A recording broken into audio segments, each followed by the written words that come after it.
రమేష్ గారిని మాట్లాడాల్సిందిగా కోరుకుంటున్నాం. మరొక writer.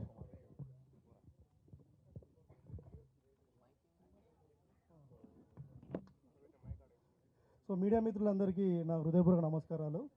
And February 2న movie release అవుతుంది. నాకు తెలిసి 2 నుంచి 10th వరకు కూడా థియేటర్ ఫుల్ అయిపోద్ది. ఎందుకంటే నవ్వడానికి అందరు ఇష్టపడుతూ థియేటర్కి వెళ్తారని కోరుకుంటున్నాను. మేము నవ్వులనే పువ్వులు పూవించాం దీంట్లో. అండ్ అదేవిధంగా నాకు హెల్ప్ చేసిన, అంటే ఒక రైటర్గా హెల్ప్ చేసిన బెక్కం వేణుగోపాల్ సార్కి, అండ్ అలాగే డైరెక్టర్ కోనేటి శ్రీన్ గారికి, అండ్ అలాగే నా బాల్యమిత్రుడు సోహెల్కి, అండ్ అలాగే పాషా గారికి, ప్రొడ్యూసర్ పాషా గారికి. సార్ అని వెళ్తే సార్ కాదు నన్ను అన్న అని విలువ అని చెప్పి బ్రదర్లో ఓన్ చేసుకున్నాడు. సో ఇదంతా ఒక ఫ్యామిలీ లాగా అయిపోయి మేమంతా కష్టపడి చేసిన cinema. It's family movie. And ఎప్పుడు చెప్పేది ఒకటే, నేను ప్రతిసారి చెప్తుంటాను, వేసేది బూట్ కట్టు, హీరోది ఫేస్ కట్టు, ఫైనల్గా మా సినిమా హిట్. సో అది థ్యాంక్ యూ.